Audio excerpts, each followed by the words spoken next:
So hello dear, कैसे हैं आप लोग। आई होप आप लोग अच्छे होंगे। एंड डियर, आज हम अपने अगले टॉपिक की ओर बढ़ रहे हैं एंड बात करने वाले अपने इम्पोर्टेंट टॉपिक। इसके पहले वाले लेक्चर में हमने नंबर ऑफ टॉपिक्स सॉल्व किए थे, जैम, रियोएट, पिलास्टर, ये सब क्या होता है। यदि आपको नहीं जानकारी तो प्लीज़ इस वीडियो को पहले देख लीजिए और उसके बाद आप इस लेक्चर को देखिए, ताकि आपको चीज़ों को विथ सीक्वेंस समझ में आए, कोई चीज़ ओवर ना जाए। तो आपको चीज़ों को समझना है और मैं आपको पहले से बताती हूँ कि मैं बाय पीडीएफ पढ़ाऊंगा और इसमें कोई आपको आपत्ति नहीं होगी। कोई भी देखिए, बिल्डिंग कंस्ट्रक्शन है, it is very simple and easy syllabus and subject of your civil engineering branch. ये जो आपकी सिविल इंजीनियरिंग ब्रांच की ये जो सब्जेक्ट है थर्ड सेमेस्टर में बिल्डिंग कंस्ट्रक्शन, ये बहुत ही सरल और ईजी है। तो इसके लिए हमें कोई खास प्रबंध करना नहीं है, बस चीज़ पीडीएफ पढ़ लेना है, या मेरे पीडीएफ से आप नोट्स बना लीजिए, कहीं से और नोट्स बना लीजिए, या तो बुक के थ्रू ही आप चीज़ों को समझ करके नोट्स बना लीजिए, तो उससे काम हो जाएगा आपका।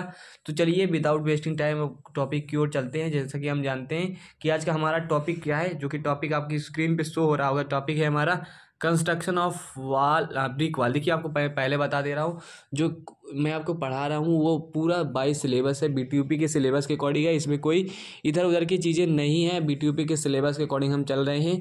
आपका पूरा सिलेबस कंप्लीट होगा, ये मेरी गारंटी है। इसमें सब सिलेबस की ही अकॉर्डिंग है, सब चीज़ें हैं।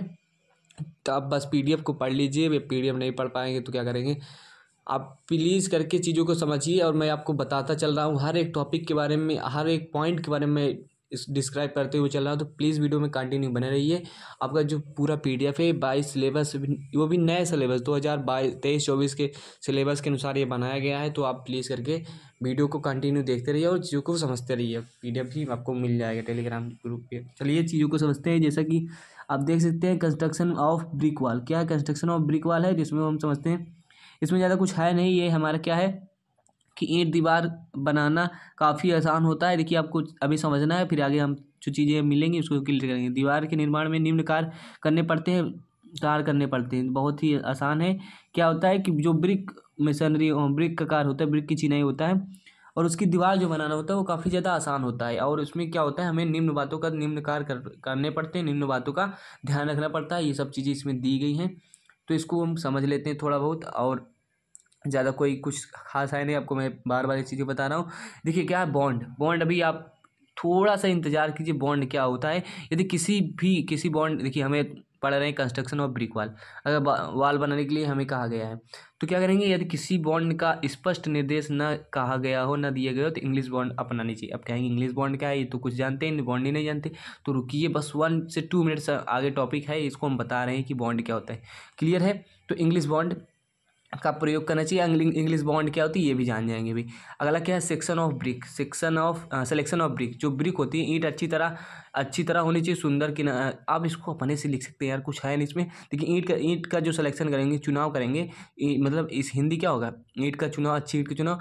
ईंट हम ब्रिक अर्थात मतलब हमारा जो दीवार बनाने के लिए, भवन में प्रयुक्त दीवार बनाने के लिए हमें ईंट साफ सुथरी, सुंदर और सामर्थ्यवान तथा उसके किनारे तीखे होने चाहिए। ये सब अपने से सोच के, अपने से देख के आप लिख सकते हैं।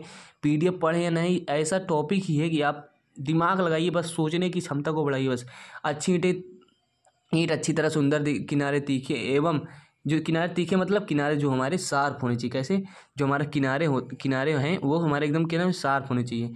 तो आप समझ सकते हैं, जैसे ये किनारा है एकदम ऐसा नहीं कि किनारा ऐसा ऐसा हो, नहीं, जैसे ये किनारा है ये ऐसा, इसके शार्प होना चाहिए।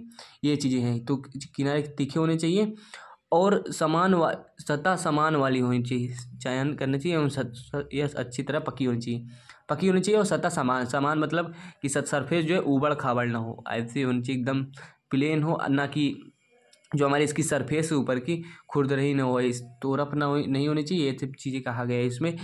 तो समझ गए आप। अब क्या है, वाटरिंग ऑफ ब्रिक, ईंटों को भिगोना। ईंट मान लीजिए आप मका लिए, आपको दीवार बनाना है, ईंट मंगा लिए, तो इसके क्या करेंगे हम, वाटरिंग ऑफ ब्रिक का ईंटों का भिगोना। चयन की गई ईंटों को क्या करते हैं, चयन की गई ईंटों का प्रयोग में लाने से पहले अच्छी तरह भिगो देना चाहिए। जाहिर सी बात, जब आप दीवार बनाते हैं तो ईंट आती है आपकी टक्सर से, भट्टे से आती होगी ईंट, तो ईंट क्या करते हैं, भिगो देते हैं। तो ईंटों को पहले हमें भिगो देना है। और जैसे आजकल काम लगेगा तो आज ही आप इसको भिगो दीजिए, ताकि आराम से कल काम में लग सके। तो ये चीज़ें हैं। सीमेंट मोटार क्या है हमारा, सीमेंट मसाला क्या है, ईंट चिनाई के लिए सीमेंट मसाला ज़्यादा मात्रा में नहीं बनाना चाहिए। पानी सीमेंट में मिलाने के बाद आधा घंटे के अंदर सीमेंट का प्रयोग कर लेना चाहिए। जाहिर सी बात है, आप तो सिविल इंजीनियर, आपको मालूम है आखिरकार मिस्त्री और लेबर ये सब चीज़ें करते नहीं, अपनाते नहीं। लेकिन क्या होता है कि जो अगर हम साइड पे सिविल इंजीनियर हैं तो वहाँ क्या करेंगे, पहले सीमेंट जो मसाला बनाते हैं, मान लीजिए हम सीमेंट मसाला जो बनाए हैं सीमेंट सैंड वगैरह का, तो ये इतना बनाए कि आधे घंटे में, लगभग 2 घंटे के अंदर ही कर दीजिए। लेकिन देखिए ओपीसी का फाइनल सेटिंग टाइम और इनिशियल सेटिंग टाइम, ये सब आप जानते हैं कि सेटिंग टाइम क्या होता है, तो उसके अकॉर्डिंग काम करना है ना। तो आधा घंटे के अंदर ही हमें क्या क्या प्रयोग कर लेना चाहिए। अगर इसके अंदर करेंगे तो बहुत ही अच्छा मटेरियल रहेगा, आपका दीवार मजबूती बनेगी। लेकिन देखिए करते क्या है, 2 घंटे 3 घंटे 5 घंटे हो जाते हैं। लेकिन देखिए ब्रिक से हमारी वाल बन जाती है, वो क्लियर है, वाल बन जाएगी, उसमें कुछ होगा नहीं। लेकिन जो वास्तव में स्ट्रेंथ प्राप्त होनी चाहिए वो चीज़ें नहीं मिलती, तो यहाँ से ये गड़बड़ी हो जाती है जो कि हमें दिखती नहीं है। यही चीज़ों को समझना है। ओके, यदि आप इन चीज़ों को फॉलो करेंगे तो जो आपकी वॉल बनेगी वो काफ़ी ज़्यादा स्ट्रेंथफुल रहेगी। चलिए, क्या टाइप्स ऑफ बॉन्ड, अब बॉन्ड आ गया ना। टाइप्स ऑफ बॉन्ड के प्रकार, चाल के प्रकार, हिंदी में कहते हैं चाल के प्रकार। ईंट चिनाई में निम्न तरह चालों का प्रयोग करते हैं, तो आप समझ लीजिए stretcher bond, heater bond. Stretcher ये आपके सामने लिखा है, स्ट्रेचर बॉन्ड है। स्ट्रेचर बॉन्ड क्या होता है आपको बता रहे हैं। देखिए क्या, मान लीजिए ये हमारा क्या है, हम ईंट से क्या हुआ, दीवार बना रहे हैं। ईंट से क्या बना रहे हैं, दीवार बना रहे हैं। ऐसे दीवार बना रहे हैं तो क्या है, ईंट से मान लीजिए हम दीवार बना रहे हैं, क्लियर है। ईंट से ये आपकी दीवार बनी है, तो ये ईंट से दीवार बनी है आपकी, ये ईंट से दीवार बनी। तो इसमें क्या करते हैं, ये जब स्ट्रेचर बॉन्ड इस प्रकार की होती है, आप देख सकते हैं इसको, स्ट्रेचर इस प्रकार की होती है। तो इस प्रकार की जो वाल रहेगी हमारी, वो क्या रहेगी, स्ट्रेचर रहेगी। तो ये निम्न प्रकार की चालें होते हैं। चालें क्या होती है यार, चालें आप समझ गए होंगे अब कि किस बारे में बात हो रही है। देखिए जिस तरह हम ईंटों को लगाते हैं रद्दों में, विभिन्न रद्दों में वर्टिकल, वो हमारी चालें होती है। कैसी चालें होती है, विभिन्न प्रकार की चालें होती है। मान लीजिए आप देखे होंगे, सामने से देखते हैं तो आपको कैसा दिखता है वो। तो ईंट की दीवारों में जो ये इस तरह की कभी कभी बिरिक देखने को मिलता होगा ना, ईंट की दीवार को सामने से देखने पे। हालांकि सही से नहीं बनाया, लेकिन हाँ समझिए कि स्ट्रेचर क्या होता है। जब स्ट्रेचर जानते हैं, जब उसकी ईंट की लंबाई और उसकी मोटाई दिखती है तो वो स्ट्रेचर होता है। तो इस प्रकार जब देखने को मिलता है तो स्ट्रेचर बॉन्ड होता है। बॉन्ड मतलब चाल क्या होती है, किस प्रकार से ईंटों को रखा गया है किस तरफ, तो वही हमारा क्या होता है, स्ट्रेचर। हेडर क्या होता है, जब ईंट, देखिए ईंट होती है, ईंट की क्या होती है, मोटाई होती है। मान लीजिए क्या है हमारा, मान लीजिए सपोज दैट ये आपका क्या है, ब्रिक है। मान लीजिए ब्रिक बना देते हैं थोड़ा बहुत, तो ब्रिक बना देते हैं थोड़ा, इसके बारे में जानकारी ले लीजिए। ब्रिक जानते ही क्या होता है। देखिए इसमें क्या, हेडर में क्या गया है, हेडर में क्या कहा गया है, आप यहाँ देखिए, इस लोकेशन में देखिए, बस आपको ज़्यादा कुछ नहीं देखना है। क्या होता है हेडर, जब इस प्रकार की ईंटें रखी है, ये वाला पोर्शन जब दिखता रहता है हमें, ये वाला पोर्शन दिखता रहता है, तो ये देखिए ऐसा मान लीजिए ये हमें दिख रहा है, सामने देखने पे ये दिख रहा है कि केवल उसकी मोटाई और गहराई मतलब चौड़ाई दिख रही। तो उस तरह की बॉन्ड क्या मिलेगी, हमारी जो चाल बनेगी, इससे चाल बन रही है तो हमारी क्या होगी, वो हमारी होगी हेडर।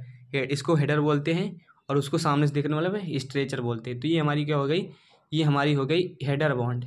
अब क्या होता है इंग्लिश बॉन्ड, क्या होता है इंग्लिश क्या होता है, इंग्लिश वाला समझ लेते हैं। इंग्लिश वाला क्या होता है, ये देखिए मान लीजिए आप एक स्ट्रेचर लगा रहे हैं, क्या होता है, मान लीजिए आप एक स्ट्रेचर में चल रहे हैं, इसे स्ट्रेचर, ये आपका स्ट्रेचर हो गया। और अब क्या कर रहे हैं, यहाँ हम क्या कर रहे हैं, थोड़ा छोटा से हेडर बना रहे हैं। क्या, ये हेडर लगाते जा रहे हैं आप, हेडर, ओके, ये हेडर हो गया। जब स्ट्रेचर और हेडर साथ में रखने लगे, साथ में, सॉरी देखिए सही बन नहीं रहा है, तो आप समझिए जब ये जो हमारी बॉन्ड है, ये वाली ये, तो ये क्या है हमारी इंग्लिश बॉन्ड में क्या होता है कि हमारी जो रद्दा होता है स्ट्रेचर और हेडर, जो हमारी बॉन्ड रहती है जिसमें हेडर और स्ट्रेचर दोनों दिखते हैं। हेडर क्या है, जब ये ऐसा दिखता है, क्या ये जो इतना सामने से दिखेगा हमारा, वो हेडर रहेगा। लेकिन क्या होगा, जब हमारा इस प्रकार से रहेगा तो सामने से देखने पे ये दिखेगा, उसकी लंबाई ये लंबाई हो गई इसकी, और उसकी ये मोटाई हो गई। तो ये देखने को मिलता है क्या होता है हमारा, वो आप जान गए हैं कि इंग्लिश बॉन्ड है। तो फ्लेमिश बॉन्ड अब चलते हैं। फ्लेमिश बॉन्ड क्या, देखिए जब क्या होता है ऐसा केस आ जाता है, फ्लेमिश बॉन्ड को समझिए। ये मान लीजिए स्ट्रेचर हो गया और इसमें क्या हो गया, एक क्या हो गया हमारा, एक हो गया हेडर, एक क्या हो गया हेडर, फिर एक स्ट्रेचर, फिर एक स्ट्रेचर, फिर एक हेडर, फिर एक हेडर। तो ऐसी जब चालें बनी हमारी क्या होगा, वो फ्लेमिश फ्लेमिश आप देख सकते हैं, ये देखिए। तो ये हो गया हमारा फ्लेमिश, ये सब चीज़ें हो गई। यदि कोई भी टॉपिक में थोड़ा बहुत एरर रहता है, कोई भी कुछ डाउट्स रहता है, तो प्लीज़ कमेंट कर दीजिएगा। अगले में वो 99% चांस है कि वो क्लियर हो जाएगा, यदि आप कमेंट करते हैं कि सर इसमें दिक्कत है, ये थोड़ा बहुत डाउटफुल लग रहा है। तो ये सब क्लियर हो गई। ओके, देखिए आप इतना पढ़ लीजिए थोड़ा बहुत। और एक होती है, और भी कई प्रकार की चालें होती है। आप जो देख रहे हैं ये स्क्रीन पे क्या करते हैं, ये भी जो गार्ड ऐसा तिरछी ईंट लगा देते हैं ना हम, ये आपको देख रहे होंगे, ये इस प्रकार की ईंटों को मतलब ऐसे तिरछा रखते हैं। तो ये क्या होती है हमारे जिग जैग बॉन्ड कह सकते हो, गार्डनिंग बॉन्ड कर, ये सब हो गया। तो चलते हैं थोड़ा और जॉइंट्स के बारे में बात कर लेते हैं यार। जॉइंट्स क्या होता है, जाहिर सी बात, जब ब्रिक वाल बन रही होती है तो देखिए कोई वाल बने ज़रूरी नहीं है कि एक दिन में ही पूरा काम हमारा कंप्लीट हो जाए जो चीज़ हम बना रहे हैं। तो जॉइंट्स आना तो जाहिर सी बात है। तो construction joint and inspection joint, expansion joint. Okay, एक फंक्शनल जॉइंट होता है जो, और एक ऐसी अपने जॉइंट आ जाता है। तो आप चीज़ों को समझिए, जॉइंट्स क्या है। ईंट चिनाई पत्थर क्या होता है, ईंट चिनाई पत्थर में स्लैब पर रस्तों में ताप प्रभाव पड़ता है, जिससे हम इसमें प्रसार होने लगता है। एक्सपेंशन माने फैलाव, जानते हैं। तो ईंट चिनाई या पत्थर चिनाई में स्लैब व प्रस्तंभों मतलब पिलर में ताप का प्रभाव पड़ने से इनमें प्रसार होने लगता है, मतलब फैलने लगते हैं, जो हमारा क्या होता है। कंस्ट्रक्शन जॉइंट के बारे में बात कर लेते हैं यार। क्या पर्याय, दीवार, स्तंभ, स्लैब आदि का कार्य संरचना में एक दिन में नहीं पूरा हो सकता। जाहिर सी बात है, जो हमारा काम चल रहा है वो एक दिन में पूरा नहीं हो पाता। जोड़ आ जाते हैं, फिर ये नए दिन से बनाना कार्य शुरुआत करते हैं। ये सब चीज़ें आप पढ़ सकते हैं अपनी स्क्रीन पे, क्या है देख सकते हैं। आपको कंस्ट्रक्शन जॉइंट में है पर्याय, दीवार, स्तंभ, स्लैब आदि का कार्य, जो कार्य है हमारा घर बन रहा है वो संरचना में एक दिन में नहीं पूरा हो पाता, जिससे उसमें जोड़ आना संभव। जाहिर सी बात है, आज काम हुआ, कल कुछ काम हुआ, तो उसमें जोड़ आ जाता है। तो शुरुआत आ जाती है, इसको आप पढ़ सकते हैं अच्छे से। तो ये क्या होता है आपको हम पूरी समरी बताते हैं। पुरानी व नई बनी संरचनाओं में आपस में सही से पकड़ने के लिए जोड़ लगाया जाता है, जो कंस्ट्रक्शन जॉइंट कहलाता है। कंस्ट्रक्शन जॉइंट बनाना क्यों जरूरी है, देखिए जॉइंट होता है एक, जॉइंट क्या होता है हमारा, चीज़ों को समझिए। जॉइंट देखिए एक तो जॉइंट होता है, दो प्रकार के होते हैं मेनली जॉइंट जो होते हैं। मेनली एक पहला कंस्ट्रक्शन जॉइंट होता है, कंस्ट्रक्शनल मतलब जो कार्य करते समय आता है, कंस्ट्रक्शनल आप सुन लीजिए, बस लिख लीजिए अपने से। एक होता है फंक्शनल, क्या होता है, कंस्ट्रक्शनल होता है, एक फंक्शनल होता है। रुक जाइए आपको हम समझा रहे हैं। कंस्ट्रक्शनल और एक फंक्शनल होता है। कंस्ट्रक्शनल तो होता ही है जो हमारा कार्य करने के दौरान आता है, मतलब टाइम पे कार्य नहीं पूरा हो पाए तो वो कंस्ट्रक्शनल जॉइंट है। लेकिन एक फंक्शनल होता है, क्या होता है, फंक्शनल जॉइंट। इसको समझिए, फंक्शनल जॉइंट लिखा है पूरा। ये क्या होता है, मेनली टू टाइप्स होता है। एक क्या होता है एक्सपेंशन जॉइंट, एक एक्सपेंशन, एक स्ट्रेचर, मतलब एक सिकुड़न वाला होता है, एक फैलाव वाला जोड़ होता है, जो कि फंक्शनल जॉइंट होते हैं। तो ये सब चीज़ें हो गई। तो क्या होता है, ये आपको देखने को मिलता है जब बड़ी बड़ी मान लीजिए सड़क बन रही, बड़ी बड़ी कंक्रीट की सड़क देखिए कभी। मान लीजिए एक कंक्रीट की सड़क बनी बड़े बड़े ब्लॉक में, तो 30 से 40 मीटर पे, 30 से 40 फीट पे क्या होता है, हम कुछ फंक्शनल जॉइंट देते हैं। क्यों, क्योंकि टेम्परेचर के इफेक्ट में ये कुछ सिकुड़ेगा, फैलेगा इफेक्ट में, कुछ तो फैलेगा पहली बात टेम्परेचर के इफेक्ट में, और ठंड आएगी तो ये क्या होगा, सिकुड़ेगा। तो इसके लिए कुछ फंक्शनल जॉइंट दे दिए, जिसे हम क्या एक्सपेंशन और स्ट्रेचर जॉइंट कहते हैं। ये सब चीज़ें होती हैं, इसमें डिटेल नहीं जानना है, थोड़ा बहुत जान लीजिए। देखिए आप गाइस कितने टॉपिक क्लियर हो गए हमारे, बॉन्ड ये सब चीज़ें क्लियर हो गई होंगी। आई होप आपको चीज़ें समझ में आ रही होंगी। यदि नहीं आ रहा है तो प्लीज़ करके कमेंट कीजिएगा। हम आपको पूरी तरीके से बताने का प्रयास करेंगे कि क्या वास्तव में है चीज़ें। नोट्स बनाते चलिए। देखिए अब क्या नया टॉपिक आ गया यार, नया टॉपिक क्या हमारा, मोटार हमारा एक नया टॉपिक है। जी हाँ गाइस, मोटार के बारे में पढ़ेंगे। मसाला वसाला क्या है यार, कुछ नहीं है। चिनाई में पत्थर देखिए चिनाई में ईंट व पत्थरों को जोड़ने के लिए जिस पदार्थ का प्रयोग किया जाता है उसे मोटार कहते हैं, वो मसाला कहलाता है। जाहिर सी बात है, जो हमारा पदार्थ बनेंगे चिनाई में प्रयुक्त होगा, हमारा क्या होगा, वही हमारा क्या होगा, मोटार कहलाएगा, मसाला कहलाएगा। सिलेक्शन देखिए,